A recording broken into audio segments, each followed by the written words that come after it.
क्या तेरे हाथों में ताकत नहीं है? जल्दी से बर्तन धोकर रख दे, अभी झाड़ू भी लगानी है। सुबह से कपड़े लेकर बैठी है, अभी तक धुले नहीं। बाकी सारे काम तेरा नौकर आकर आएगा क्या? धो रही हूँ मांजी। अरे लड़की, सुबह से सो रही है, घर के काम कौन करेगा? तेरे बाप ने नौकर नहीं भेजा तेरे साथ। मैंने तुझसे पहले ही कहा था, अपनी इस बीवी को तलाक देकर घर से निकाल दो।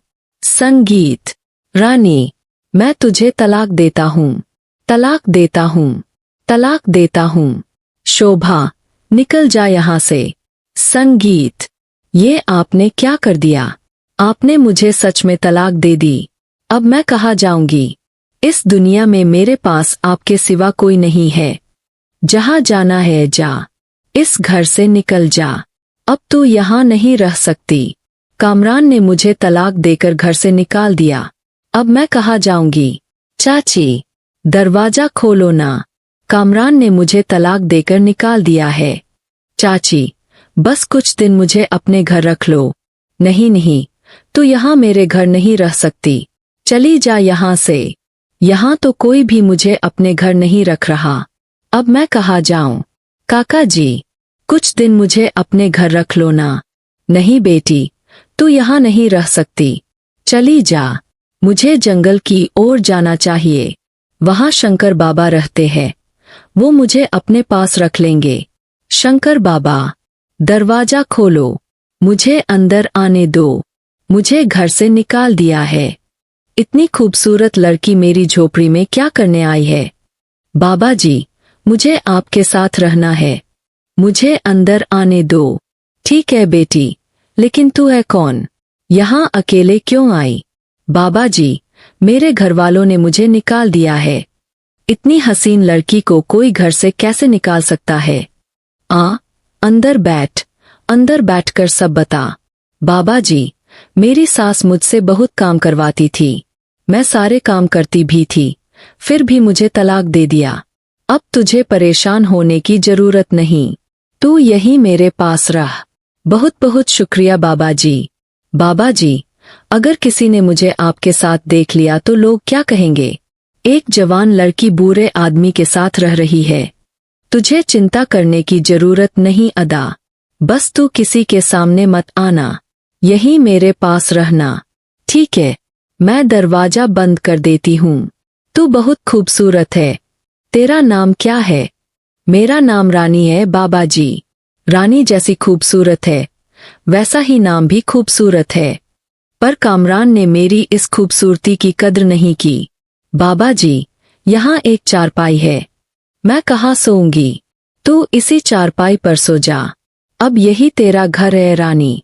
बाबा जी, अब मुझे नींद आ रही है, मैं सोना चाहती हूँ, मेरा दिल नहीं मान रहा कि मैं तुझे सोने दूँ रानी। रानी, अपना ख्याल रखना, मैं जंगल लकड़ी काटने जा रहा हूँ, जल्दी लौट आऊंगा। ठीक है, जल्दी आ जाना, अब आपके बिना दिल नहीं लगेगा, मैं आपके लिए खाना बनाऊंगी। रानी, तुझे देखकर तो भूख ही मर गई है, आज मेरी रानी ने मेरे लिए क्या बनाया है? बाबा जी, अब आप जो चाहे मुझसे मांग सकते हैं। मांगना तो चाहता हूँ रानी, लेकिन क्या बाबा जी? मैं तो आपकी जुबान से वही बात सुनना चाहती हूँ। दोस्तों, कहानी शुरू होती है रानी नाम की एक लड़की से।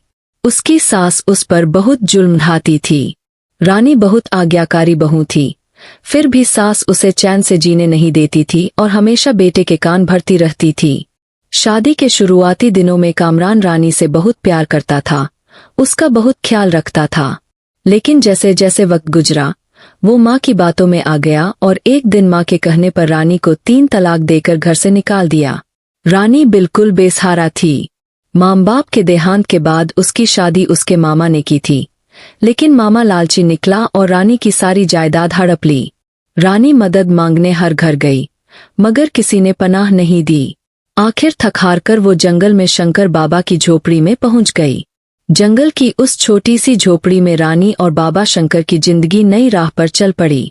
रानी बाबा का ख्याल बेटी की तरह रखती, मगर उनके बीच एक खामोश मोहब्बत पनपने लगी थी, जिसे शब्दों की जरूरत नहीं थी। बाबा शंकर गरीबी और तन्हाई की वजह से बूढ़े लगते थे, लंबी दाढ़ी, बिखरे बाल, फटे पुराने कपड़े। लेकिन रानी की देखभाल से वो थोड़े संवरने लगे। रानी खाना बनाती, पानी लाती, और जब बाबा गांव वालों को दम करते तो चुपके से छिप जाती। मगर ये सुकून ज्यादा दिन नहीं टिका। एक दिन जब बाबा लकड़ी काटकर लौटा तो देखा पूरा गांव हुजूम बनाकर झोपड़ी के बाहर खड़ा था। उन्होंने रानी को बाबा के साथ देख लिया था। गांव का पंच, एक सख्त मिजाज बूढ़ा, आगे बढ़ा और गुस्से से बोला, शंकर, तुझे शर्म नहीं आती? एक अनजान जवान लड़की को अपने पास रखा हुआ है। हम तुझे कितना शरीफ समझते थे। बाबा ने सुकून से जवाब दिया, तुम लोगों ने ही तो इस बेचारी को गांव से निकाल दिया था। अब ये जाए तो कहाँ जाए, इसलिए मेरे पास आई है और यही रहेगी। गांव वालों ने शोर मचाया, ओ बूढ़े, अब अपना बोरिया बिस्तर उठा और यहाँ से कहीं दूर चला जा। तूने हमारे गांव की नाक कटा दी। बाबा खामोश खड़ा रहा, आंखों में दर्द था। तभी रानी झोपड़ी से बाहर निकली, आंखें लाल, मगर हिम्मत से खड़ी हो गई और बोली, किस किस को घर से निकालोगे? मैं अपनी मर्जी से बाबा शंकर के साथ रहती हूँ। गांव वाले चिल्लाए, तुझे शर्म नहीं आती, एक अनजान बूढ़े के साथ?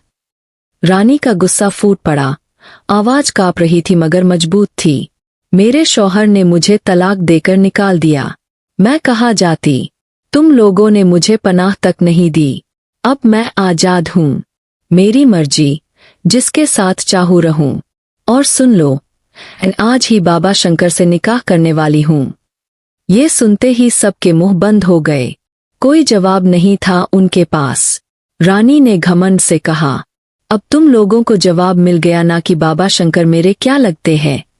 अब यहाँ से जाओ। गांव वाले शर्मिंदा होकर लौट गए।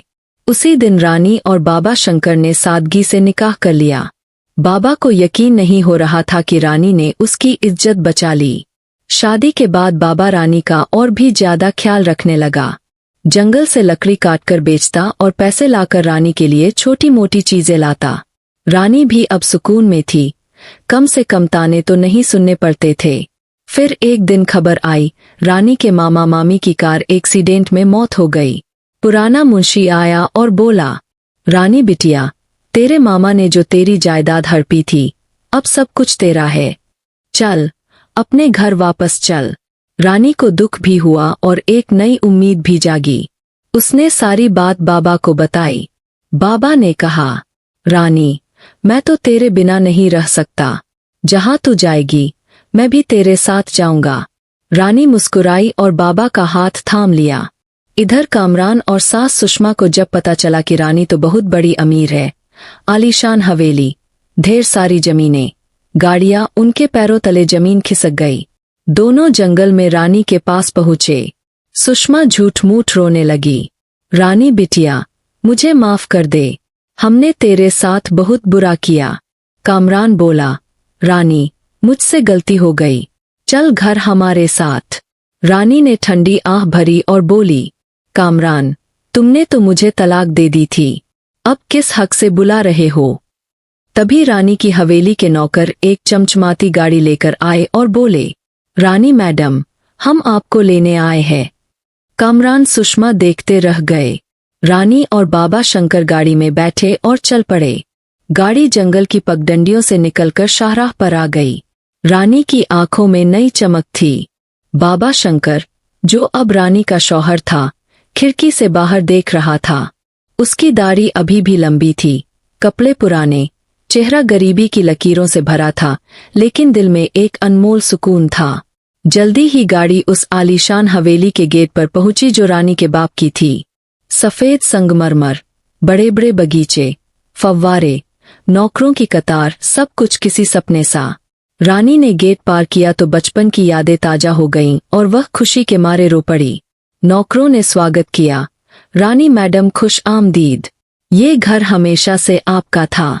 बाबा शंकर हैरान खड़ा था, उसने कभी ऐसा घर नहीं देखा था। रानी ने उसका हाथ पकड़ा और बोली, शंकर जी, अब यही हमारा घर है, हम यही रहेंगे, खुशी खुशी। बाबा शर्माते हुए बोला, रानी, मैं तो एक गरीब फकीर हूँ, ये जगह मेरे लिए नहीं। रानी ने नौकरों को हुक्म दिया। पहले बाबा को नहलाया धुलाया गया, फिर नाई बुलाया गया, दाढ़ी साफ, बाल संवारे गए, पुराने कपड़े उतारे और नया साफ सुथरा सफेद कुर्ता पायजामा पहनाया गया। जब बाबा तैयार होकर आए तो रानी की आंखें फटी की फटी रह गईं। वो बूढ़े नहीं, 25 साल के जवान लग रहे थे। आंखें चमक रही थीं, चेहरा तरोताजा। रानी हैरान होकर बोली, शंकर जी, ये आप है? मुझे यकीन नहीं हो रहा। बाबा शर्माकर हंसे, रानी, ये सब तेरी वजह से है। तूने मुझे नई जिंदगी दी। अब दोनों हवेली में रहने लगे। रानी ने सारी जायदाद संभाली। बाबा अब लकड़ी नहीं बेचता था, रानी की मदद करता था, घर संभालता था और लोगों की मदद करता था। रात को बाग में बैठकर सितारे देखते और बातें करते। बाबा कहता, रानी, तू सच में एक परी है। मुझे यकीन नहीं होता कि तू मेरे साथ है। रानी मुस्कुराकर कहती, शंकर जी, आपने मुझे उस वक्त सहारा दिया जब सारी दुनिया ने ठुकरा दिया था। अब हम हमेशा साथ रहेंगे। उधर कामरान और सुषमा की हालत खराब थी। छोटे से घर में बैठे पछता रहे थे। कामरान को रातों को नींद नहीं आती थी। सुषमा बीमार पड़ गई। गांव वाले उनका मजाक उड़ाते, देखो, रानी को निकाला था, अब खुद रो रहे हैं। कामरान ने एक खत लिखा, मगर रानी ने साफ जवाब दे दिया, अब बहुत देर हो चुकी कामरान, मैं अब खुश हूँ। रानी की जिंदगी अब एक खूबसूरत सपने जैसी थी। दोनों ने फैसला किया कि बच्चे गोद लेंगे ताकि घर में रौनक हो।